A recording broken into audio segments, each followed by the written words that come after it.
বিসমিল্লাহির রহমানির রহিম। সুপ্রিয় দশম শ্রেণীর শিক্ষার্থীরা, সবাইকে আইডিয়াল স্কুলের অনলাইন ক্লাসে স্বাগতম জানাচ্ছি। এরপর যে আমরা গণিত ক্লাস করব, তো ইতিমধ্যে তোমরা জানো যে দশম শ্রেণীর অর্থাৎ 2022 সালের এসএসসি পরীক্ষার্থীদের একটি শর্ট সিলেবাস শিক্ষা মন্ত্রণালয় থেকে প্রকাশিত হয়েছে। তো সেই শর্ট সিলেবাসের আলোকেই আমরা আমাদের অনলাইন ক্লাসগুলো ইনশাল্লাহ করব। তো ইতিমধ্যে আমি তোমাদেরকে আমরা কয়টা অধ্যায় নিয়ে ক্লাস করব সেটার একটা সাজেশন বা সিলেবাস আমি তোমাদেরকে দিয়ে দিয়েছি। তো সেখানে চতুর্থ অধ্যায় সাজেশনে, যেহেতু শর্ট সাজেশনে আছে, আমরা চতুর্থ অধ্যায়টা নিয়ে আলোচনা শুরু করব। দেখো, চতুর্থ অধ্যায় হচ্ছে আমাদের কি সূচক ও লগারিদম, অর্থাৎ চতুর্থ অধ্যায়ে আমাদের সূচক এবং লগারিদম দুটো বিষয় নিয়ে আলোচনা করা হবে। তো এখন আমরা যে অধ্যায়টা শুরু করব, এখানে প্রথমে সূচক নিয়ে আলোচনা হয়েছে।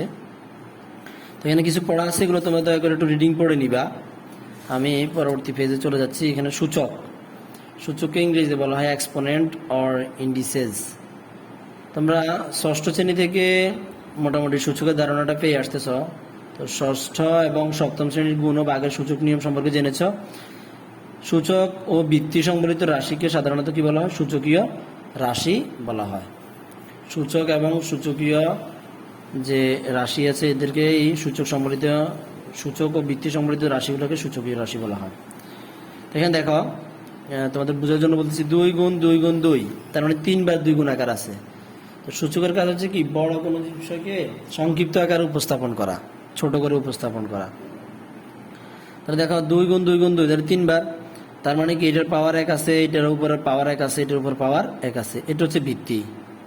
হ্যাঁ, তাহলে গুণের ক্ষেত্রে আমাদের একটা জিনিস মনে রাখতে হবে, গুণের ক্ষেত্রে যদি ভিত্তি একই হয় তাহলে পাওয়ার যোগ হবে। গুণের ক্ষেত্রে ভিত্তি যদি একই হয় তাহলে পাওয়ার যোগ হবে। তোমরা কয়েকবারে কথাটা মুখে মুখে বলবা। গুণের ক্ষেত্রে ভিত্তি একই হলে পাওয়ারগুলো কি হবে? যোগ হবে। তাহলে দেখো, এখানে সব জায়গায় ভিত্তি 2 2, এদের উপরে পাওয়ার 1 1 1, তাহলে এখানে 2 লিখবা, ওই ভিত্তিটা লিখবা, এটার উপরে পাওয়ার কি হবে? 1 1 1, তাহলে যোগ করলে কত হবে? 3 হবে। তাহলে এখানে তারা বলে দিচ্ছি ভিত্তি হচ্ছে 2, ঘাত হচ্ছে 3। এভাবেই দেখো, এখানে 3 4 বার আছে। তো 4 বার থাকলে আমরা কি করব? লিখবো যে 3 two the power 4। 3 two the পাওয়ার কত লিখবো? 4 লিখবো। আচ্ছা, 3 টু দি পাওয়ার 4 লেখার পরে এরপরে এখানে আসে আমরা ভিত্তি কত, তারা 3 বলে দিল, আর ঘাত কত হবে বা সূচক কত হবে অথবা পাওয়ার কত হবে, হ্যাঁ, সেটা আমরা এখানে লিখবো। তাহলে এখানে যেহেতু 3 4 বার আছে, তাহলে এখানে অবশ্যই কত হবে? 1 1 1। গুণের ক্ষেত্রে ভিত্তি একই হলে পাওয়ার কি হবে? যোগ হবে। তাহলে এখানে হবে, সূচক কি হবে? ভিত্তি একই হলে পাওয়ারটা যোগ করলে বা সূচক যোগ করলে আমরা কত পাবো? 4 পাবো। এখানে 4 লিখবো। এভাবে এইটা দিয়ে দেখা দিছে, বিটটা দিয়ে দেখা দিছে। হ্যাঁ, তোমরা এটা বাড়িতে প্র্যাকটিস করবা। এরপরে দেখো, এখানে আরো কিছু কথা আছে। তো এখানে এগুলো তোমরা পড়ে নিবা, এটার ব্যাখ্যা এখানে দিয়ে দিয়েছে। এরপর সূচকের সূত্র বলে ইন্ডেক্স লজ। ধরো এখানে বলছি কি, এ বিলংস টু, অথবা এটাকে অ্যাপসিলন বলি অথবা এলিমেন্ট বলি, এ বিলংস টু আর। আর মানে এখানে বাস্তব সংখ্যার সেট। M N belongs to N, এটা হচ্ছে কি? স্বাভাবিক সংখ্যার সেট। অর্থাৎ এন হচ্ছে স্বাভাবিক সংখ্যার সেট, এটা আমরা আগ থেকে জানি। এখন কিছু সূত্র এখানে দেখো, গুণের সূত্র। আমি কিছুক্ষণ আগে বলছি ভিত্তি একই হলে গুণের ক্ষেত্রে পাওয়ার কি হবে? যোগ হবে। তাহলে এখানে দেখো, এ হচ্ছে ভিত্তি আর এম আর এন হচ্ছে আমাদের পাওয়ার। তাহলে এম প্লাস এন আমরা যোগ করলাম। ভাগের সূত্র এম ভাগ এম। তাহলে এখানে আমাদের পাওয়ারগুলো দেখো, ভিত্তি একই কিন্তু পাওয়ার ভাগ আছে, তাহলে পাওয়ার কি হবে? একটা থেকে একটা বিয়োগ হবে। তো এটার একটা ব্যাখ্যা এখানে ওরা দিয়ে দিছে। স্যার তোমাদেরকে একটু রাগ করে দেখাচ্ছি এটা কিভাবে হয়েছে। দেখো, এটা ওরা কিভাবে লিখছে আমি একটু বলতেছি। ধরো আমাদের যদি a to the power m আর a to the power n থাকে, a to the power m আর a to the power n থাকে, তাহলে আমরা এটাকে কি লিখবো? ভিত্তি দুইটা মিলে আমরা একটা লিখবো, আর পাওয়ার এম মাইনাস এন লিখবো, এম মাইনাস এন লিখবো। আচ্ছা, এটা হচ্ছে আমাদের প্রথমটা, ওরা যেটা দেখাচ্ছে এখানে প্রথমটা। দ্বিতীয়টা কিভাবে আসছে? তো দ্বিতীয়টা বলছে যে যখন যদি এম বড় হয় অথবা সমান হয় তাহলে আমরা এইভাবে লিখতে পারবো, আর যদি এন বড় হয় এম ছোট হয় তাহলে আমরা এইভাবে লিখবো। তো এটা আমরা কিভাবে দেখো, একটু খেয়াল করো। আমরা যদি এখানে এই জায়গাটা থেকে একটা মাইনাস কমন নিই, মাইনাস কমন নিলে কি হবে? এই এন এটা এখন আছে কি মাইনাস, তখন এটা হয়ে যাবে প্লাস, তখন এটা হয়ে যাবে কি প্লাস, আর এই এমটা হয়ে যাবে মাইনাস। তা আমরা জানি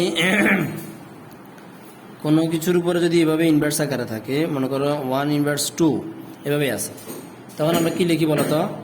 তখন আমরা লিখি 1/2 স্কোয়ার। আবার উপরে উঠলে কি হবে? বিয়োগ হবে। ঠিক সেম একই রকমভাবে এখন মনে করো এখানে 2 জায়গায় এটা পুরোটাই আছে, তাহলে এখানে ইনভার্স বা ভাগ আকার আছে। কোনো কিছুর পাওয়ার ভিত্তির উপর যদি মাইনাস চিহ্ন থাকে তাহলে বুঝতে হবে এটা ভাগ আকার আছে। তখন আমরা লিখবো কি 1/a⁴n - m। আশা করি তোমরা এটা বুঝতে পারছো। আচ্ছা, ওকে।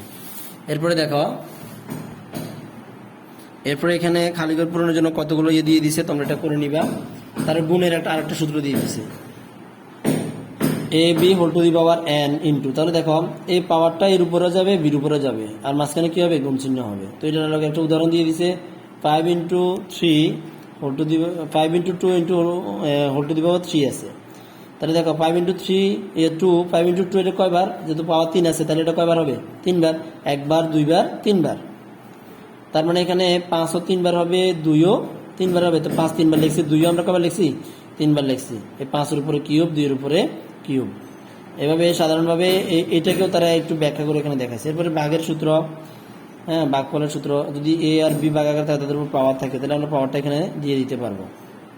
এটার লগে একটা এক্সাম্পল দিছে। এরপরে দেখো, এটাকে বলা হয় ঘাতের সূত্র, অর্থাৎ পাওয়ারে পাওয়ারে গুণ হবে, পাওয়ারে পাওয়ারে গুণ হবে, ঘাতে ঘাতে কি হবে? গুণ হবে। a⁴m, এরপরে a⁴n। তো এটা আমরা গুণ করলাম, হ্যাঁ। এরপরে দেখো, এগুলো সাধারণত আমাদের অবজেক্টিভ প্রশ্নে আসবে, এই কথাগুলো তোমাদের মনে রাখতে হবে। সূচকের সূত্রাবলী প্রয়োগের ক্ষেত্রে আমরা কি করব? পূর্ণ সংখ্যা সম্প্রসারণের লক্ষ্যে a⁴ এবং a⁻1, যেখানে a⁻n, যেখানে n স্বাভাবিক সংখ্যা, এর সংজ্ঞা দেওয়া প্রয়োজন।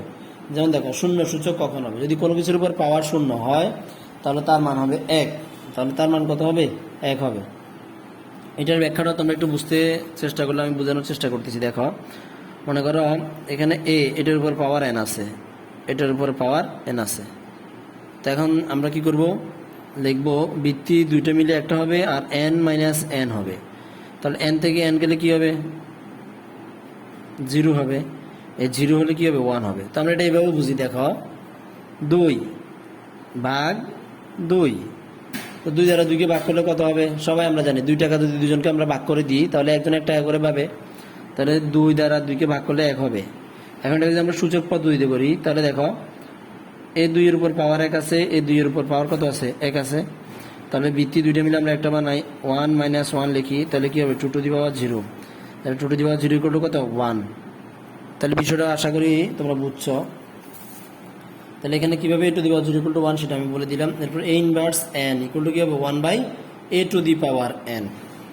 এই সংখ্যা দুটির ফলে সূচক বিধি m এবং n সকল পূর্ণসাংখ্যিক মানের জন্য বলবৎ থাকে, এবং এরূপ সকল সূচকের জন্য a⁴m/a⁴n = কি হবে? দেখো, ভিত্তি দুইটা মিলে আবার এখানে একটা হলো, তারপর m - n, এটা খাটবে। আচ্ছা, এরপরে এখানে কিছু এক্সাম্পল তারা দিয়ে দিছে। এক্সাম্পলগুলো তোমরা করবা, এগুলো অবজেক্টিভে আসবে, সৃজনশীলে আসার সম্ভাবনা একটু কম থাকবে। তাহলে দেখো, এখানে ভিত্তি দুইটা মিলে আমরা একটা বানাবো, গুণ, যেহেতু এখানে মাঝখানে ভাগ চিহ্ন আছে তাহলে পাওয়ার কি করবো? বিয়োগ করবো। তাহলে 2 থেকে 3 বিয়োগ করলে কত হবে? 1। কিন্তু 3 যেহেতু বড় তাহলে এখানে একটা মাইনাস চিহ্ন থাকবে, তো অর্থাৎ 5/1। তো ইনভার্স থাকলে সেটা কি হবে? আবার ভাগ আকারে চলে যাবে, এই জন্য 1/5 এর উপরে পাওয়ার কত হবে? 1 হবে। তাহলে ইকুয়াল টু কত হবে? 1/5। পরবর্তীটাও তোমরা দেখবা। দেখো, 2/3, তাহলে দুটোটার ভিত্তি একই, কিন্তু এটার পাওয়ার 5, এটার পাওয়ার হচ্ছে -5। তো আমরা জানি গুণের ক্ষেত্রে পাওয়ার কি করতে হয়? যোগ করতে হয়। তাহলে 5 + -5 = কি হবে? 5 - 5। তাহলে 5 থেকে 5 গেলে কি হবে? 0। আমরা কিছুক্ষণ আগে দেখে আসছি যে কোনো কিছুর উপর পাওয়ার যদি 0 হয় তাহলে তার মান কত হবে? 1 হবে। হ্যাঁ, এরপরে সরল করো খ নাম্বার। ক নাম্বারটা স্যার একটু মুখে মুখে বলতেছি, আশা করি তোমরা পারবা। আর খ নাম্বারটা স্যার করে দেব। দেখো, ক নাম্বারটা কি বলছে? আমরা দেখব সূচকে যে কোনো সরল করার সময় প্রথমে আমাদেরকে কি করতে হবে? যা দেওয়া থাকবে তাকে মৌলিক সংখ্যায় কনভার্ট করতে হবে। তারপর আবার এমনভাবে একটি সংখ্যার পর পাওয়া দেবো যাতে ওই সংখ্যাটাকে আর ভাঙানো যায় না। যেমন 5, এটা মৌলিক সংখ্যা, এটাকে তুমি কোনোভাবে ভাঙাতে পারবো না। কিন্তু 8, এটা কেন ভাঙা লিখতে পারবো। তারপরে 16টাকে ভাঙা লিখতে পারবো, এটাকে আর ভাঙানো যাবে না, এটাকেও ভাঙানো যাবে। তো যাকে ভাঙানো যাবে এবং যত ক্ষুদ্র করে ভাঙানো যায়, অর্থাৎ এমন মৌলিক সংখ্যা কনভার্ট করব, পরিণত করব, যাতে আর সেটাকে ভাঙানোর প্রয়োজন না হয়। তাহলে এখানে দেখো 8কে আমরা ভাঙিয়ে লিখলাম 2 কিউব, অর্থাৎ 8 সমান কি 2 গুণ 2 গুণ 2, 2 দুগুণে 4, 4 দুগুণে 8। আর 16কে আমরা লিখছি 2 গুণ 2 গুণ 2 গুণ 2, অর্থাৎ 4 বার, তাহলে 16 হবে। আর 2 টু দি পাওয়ার 5 আছে। আর 125কে ভাঙলে আমরা লিখবো কি 5 কিউব, 5 কিউব, অর্থাৎ 5কে 3 বার গুণ করলে 5 গুণ 5 গুণ 5, তাহলে এই 5কে 3 বার গুণ করলে আমরা 125 পেয়ে যাব। এবার আমাদের কাজ হচ্ছে কি, একই জাতীয় বৃত্তি যা পাবো তার ভিতরে আমরা কি করব, গুণ হলে যোগ করব, ভাগ হলে বিয়োগ করব, গুণ হলে যোগ করব, ভাগ হলে বিয়োগ করব। তাহলে দেখো এটা রাখলাম, এখানে গুণাকার আছে, এই জন্য 3 আর 4 আমরা কি করলাম, যোগ করলাম, হ্যাঁ। আর নিচে আমরা এবার এভাবে রাখলাম। এবার আসো A5 দুটোটার বৃত্তি একই রকম, তো আমরা এটাকে আলাদা করলাম, এটাকে আমরা কি করলাম, আলাদা করলাম। 3 আর 4 7, আর এখানে আলাদা করলাম। এরপরে বৃত্তি দুইটা মিলে আমরা একটা বানাইলাম। তারপরে ভাগের ক্ষেত্রে পাওয়ার বিয়োগ হবে, এখানেও ঠিক সেম একই রকম, বৃত্তি দুইটা মিলে একটা ভাগের ক্ষেত্রে পাওয়ার বিয়োগ করলাম। তাহলে 4 থেকে 3 আর 5 পাওয়ার হচ্ছে 1, আর এখানে 7 থেকে 5 গেলে থাকবে কত 2, তাহলে 2 দুগুণে কত হবে 4, আর 5 এর 5, 4 5 20। আশা করি তোমরা অঙ্কটা বুঝছো। এর পরবর্তী অঙ্কটা স্যার একটু খাতায় করে দিচ্ছি, যেহেতু এটা সংখ্যা দিয়ে নয়, এটার উপরে সূচকগুলো একটু অগোছালো, তাহলে আমরা একটু খাতায় করি অঙ্কটা। দেখো খ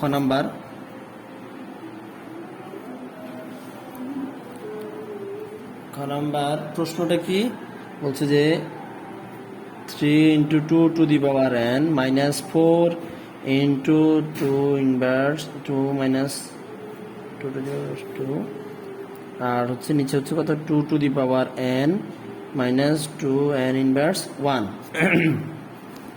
এখন এটাও ঠিক সেম একই রকম, আগে যে কথাগুলো বলছি। দেখো এখানে আমরা এই 4কে আমরা ভাঙাতে পারবো, ঠিক আছে। তারপরে 3 ভাঙানো যাবে না, 2 ভাঙানো যাবে না, এই 4কে ভাঙায় আমরা লিখতে পারি কত 2 স্কোয়ার, ভাঙানো যাচ্ছে। এরপরে এখানে দেখো এটার উপরে এই পুরোটায় কার উপরে পাওয়া, 2 এর উপরে পাওয়া, তাহলে আমরা এটাকে আলাদা করব, অথবা আলাদা না করেও আমরা করতে পারবো। তোমরা যেভাবে মন চায় সেভাবে করবা, কোনো সমস্যা নাই। যেহেতু আমরা এই 4কে ভাঙায় আমরা 2 বানাই ফেলছি, তাহলে এটাকে আমরা আপাতত আলাদা না করেই করি, আলাদা করলেও কিন্তু করা যাবে। এরপরে দেখো এখানে আমাদেরকে একটু প্রয়োজনে আলাদা করতে হচ্ছে। দেখো সরি 2 টু দি পাওয়ার, দেখো এই 2 এর উপরে পাওয়ার কত আছে n মাইনাস 1, তাহলে 2 টু দি পাওয়ার n। এরপরে দেখো ইনটু দেব, দিয়ে 2 এর উপরে পাওয়ার 1 দিয়ে দেবো, মাইনাস 1 দিয়ে দেবো। তাহলে আমরা কি করলাম এখানে, হ্যাঁ এই 2 জায়গায়, অর্থাৎ এই পাওয়ারটা আমরা 2 এর উপরে এখানে দিয়ে দিলাম, এখানে দিয়ে দিলাম, আলাদা আলাদা করে দিলাম। তারপরে আসো লিখতে পারি কি 3 two the power n minus, এখানে আসি বৃত্তি দুইটা মিলে একটা মানে ফেলি, তাহলে 2 আর এই পাওয়ারটা কি হবে, যোগ হবে, তাহলে যোগ 2 মাইনাস n মাইনাস 2। নিচে চলে আসি আমরা, নিচে চলে আসলে আমরা কি করতে পারি একটু দেখো 2 to the power n minus 2 to the power n, একটু গুণ দিয়ে, যেহেতু 2 এর উপরে ইনভার্স আকার আছে, তার মানে এখানে হবে 1/2 বা হাফ। ওকে, আচ্ছা এরপরে আসি আমরা কি করতে পারি, আমরা 3 টু দি পাওয়ার n, তারপরে এখানে আমরা কি করব দেখো এই 2 আর এই 2 যদি আমরা কেটে দিই, তাহলে আচ্ছা আগে এটা লিখে ফেলি, আর এখানে আমাদের থাকবে কি 2 to the power n, 2 to the power n।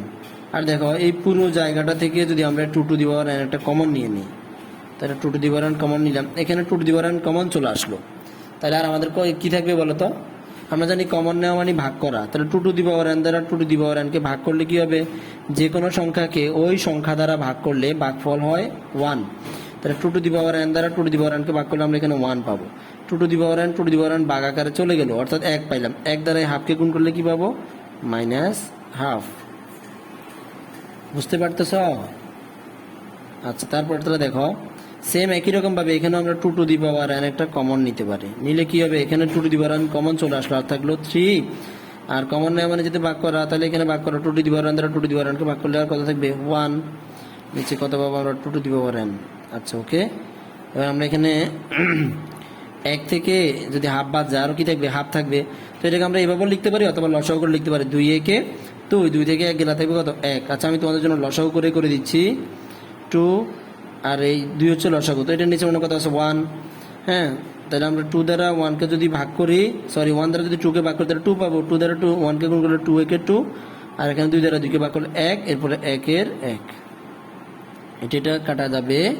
উপরে আমরা পাবো 2, নিচে আমরা পাবো 2 থেকে 1 গেলে থাকবে 1, আর নিচে পাবো 2। এবার আমরা কি করব, এই ভাগটাকে আমরা গুণে কনভার্ট করব। তাহলে 2, এই ভাগ যে চিহ্নটা দেখতেছ, এই চিহ্নটাকে আমরা গুণে নিলে কি হবে, 2 পরে হবে, নিচে 1 হবে। তো নিচের 1টা সাধারণত দিতে হয় না, তাহলে 2 গুণ 2, তাহলে উত্তর কত হবে আমাদের 4। আশা করি তোমরা বুঝতে পারছো। ঠিক আছে, আমি যতটুকু পর্যন্ত পড়াইছি ততটুকু পর্যন্ত বাসায় পড়বা, প্র্যাকটিস করবা। আর এইখানে এই যে কাজটা দেখতেছো খালিঘর, এগুলা এই যে খালিঘরটা, হ্যাঁ, এই খালিঘরগুলো তোমরা পূরণ করবা, করে স্যারকে হয় হোয়াটসঅ্যাপে আর না হয় স্যারের ব্যক্তিগত ইমো আইডিতে অবশ্যই সেন্ড করবা। ঠিক আছে, এই আলোকে তোমাদের বাড়ি কাজ থাকলো চ্যাপ্টারের 1 নাম্বার, চ্যাপ্টারের 1 নাম্বার অঙ্কটা তোমরা স্যার যেভাবে করাইছি এখন সরল ঠিক সেভাবে করবা। হ্যাঁ, আশা করি তোমরা পারবা, ইনশাল্লাহ পারবা। তো ঠিক আছে, সকলকে ধন্যবাদ, সবাই ভালো থাকো, আল্লাহ হাফেজ।